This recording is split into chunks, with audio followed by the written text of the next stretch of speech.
A brisa noturna de Frankfurt, fria e úmida, não era nada parecida com o calor sufocante do Rio de Janeiro que Pedro havia acabado de deixar.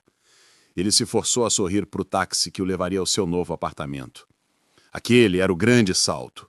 Um contrato de engenharia promissor na Alemanha, um sonho de estabilidade que ele finalmente alcançava. Zum Hotel zur Post, bitte, ele disse ao motorista, um homem grande com um bigode austero. A viagem começou silenciosa. Apenas o ruído do motor e o rádio tocando um noticiário em alemão que ele mal compreendia. O hotel era antigo, mas elegante. Pedro estava exausto. Ele conferiu a mala com um recepcionista que lhe entregou a chave do quarto no quarto andar.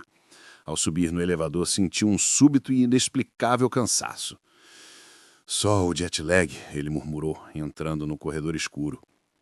Ao abrir a porta do quarto, ele hesitou. Havia algo estranho. O ar parecia pesado e a luz fraca do abajur sobre a mesa de cabeceira parecia vacilar.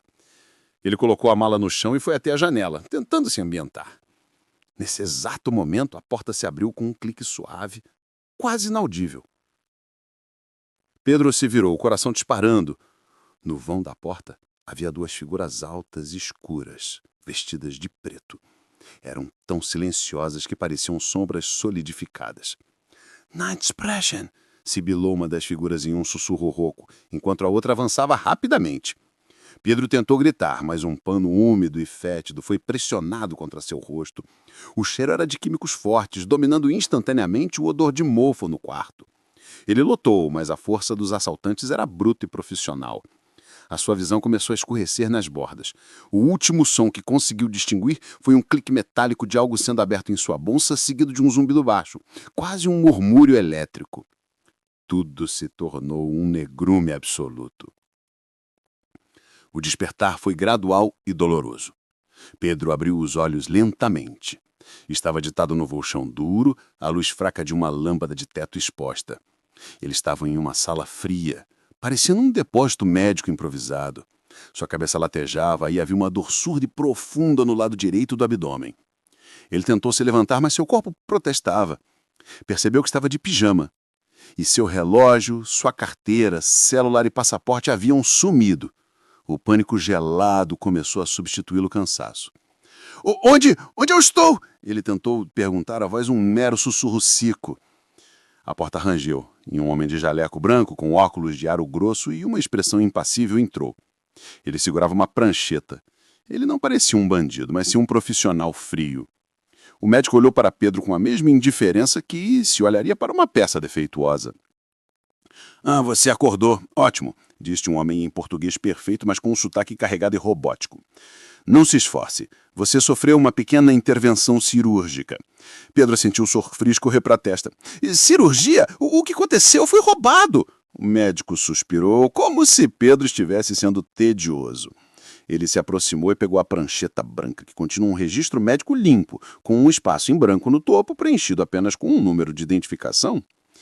"Pedro", continuou o médico, com a mesma calma monótona, "nós removemos um órgão seu, o seu rim direito." Pedro piscou, tentando processar. O meu rim? Por quê?" O médico colocou a prancheta de lado e pegou uma seringa preenchida com um líquido leitoso.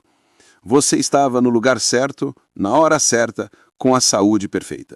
É uma pena, mas essa é a regra do jogo. Agora, por favor, relaxe. O efeito da anestesia residual está passando, mas você precisa descansar. Para a sua saúde, claro." Pedro tentou gritar, mas quando a agulha penetrou no seu braço, o mundo não escureceu desta vez. Em vez disso, uma névoa quente e densa tomou conta da sua consciência. A última coisa que viu foi o rosto inexpressivo do médico, que agora parecia sorrir, enquanto o silêncio da sala fria o abraçava novamente, prometendo um sono sem sonhos e um despertar muito mais penoso. Ele tinha chegado à Alemanha para construir um futuro, mas havia vendido, sem saber, o alicerce da sua própria vida. Se a curiosidade pulsa em você, apoie o canal Sobrenatural. Não deixe as histórias ficarem no silêncio. Curta, comente e compartilhe para desvendarmos juntos os segredos que a noite esconde. Sua ação é essencial.